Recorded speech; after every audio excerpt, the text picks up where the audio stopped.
France Bleu Isère Matin.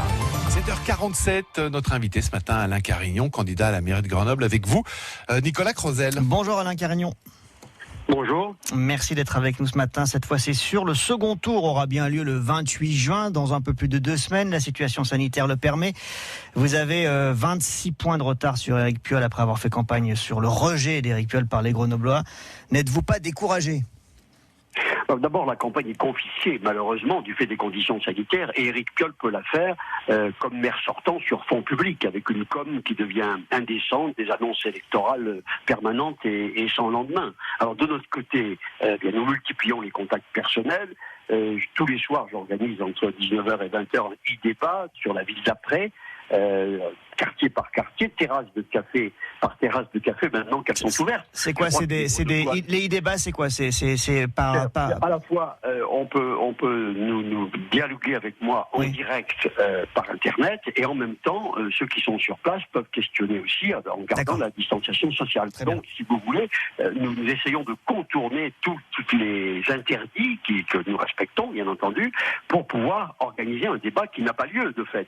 Et pourtant, les Grenoblois doivent se mobiliser le 28 juin parce que Grenoble ne va pas sortir guérie de la crise.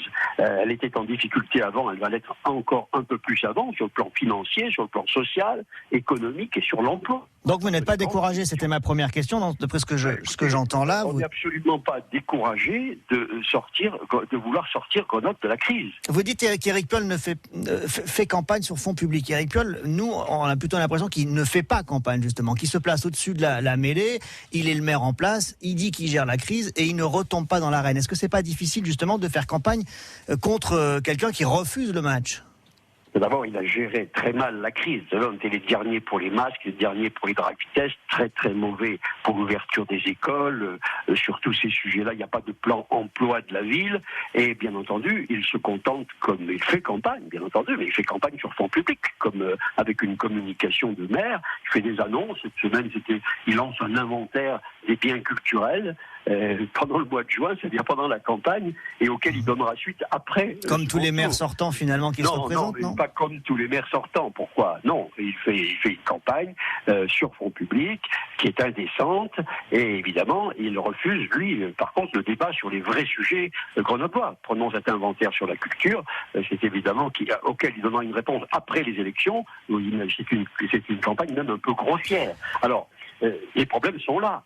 Il faut stopper le gigantisme des bureaux dans lequel il s'est engagé. Vous savez, le siège pharaonique de la métro, et tout ça, c'est à contresens par rapport à la crise que nous venons de vivre. Alors, ce sont des thématiques que vous avez longuement dévopées aussi, tous les uns les autres, avant le premier tour, avant que... Non, mais pas longuement, je vous prie de les entendre, parce qu'il faut d'abord les entendre pour que vous disiez que je les développe. Mais vous les avez développés lors de notre débat du premier tour, par exemple, Alain Carignon. Moi, ce que je voulais savoir, quand même, puisqu'on est dans la dynamique du second tour désormais, si vous ne regrettez pas, malgré tout, de ne pas avoir réussi à faire une alliance avec Émilie Chalas pour essayer de constituer quelque chose d'un peu plus fort contre Éric Piolle. Éric Piolle, il a 26 points d'avance devant vous.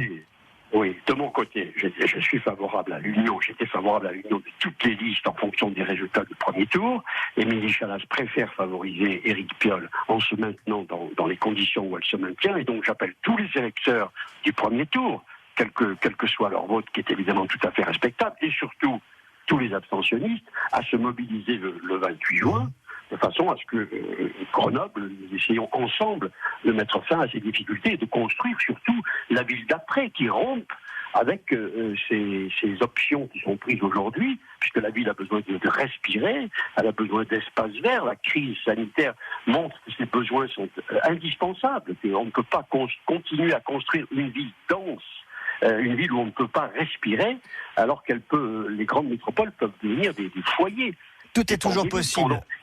Il faut donc raisonner autrement, répartir les emplois municipaux dans les quartiers pour qu'ils soient près des domiciles, qu'on utilise évidemment le télétravail, le travail à domicile, de façon à limiter les déplacements. Toute cette réorganisation de la structure municipale est à mettre en œuvre. Alain Carignon, je voudrais quand même vous poser une dernière question rapidement.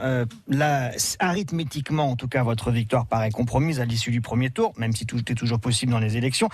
Si vous êtes élu d'opposition, est-ce que vous siégerez les 6 prochaines prochaines années dans l'opposition, ou est-ce que l'ancien maire, ancien ministre que vous êtes, il se dit que finalement c'est maire ou retraite? D'abord, la seule liste qui peut l'emporter au second tour face à Éric Piolle, c'est la liste de la société civile que je conduis, et c'est donc le vote utile. Ensuite, quoi qu'il advienne, évidemment, je respecterai les électeurs qui nous auront fait confiance, et je remplirai tous mes mandats. Merci beaucoup Alain Carignon pour cette interview en direct ce matin sur France Bleu Isère, candidat à la mairie de Grenoble, second tour dimanche 28 juin.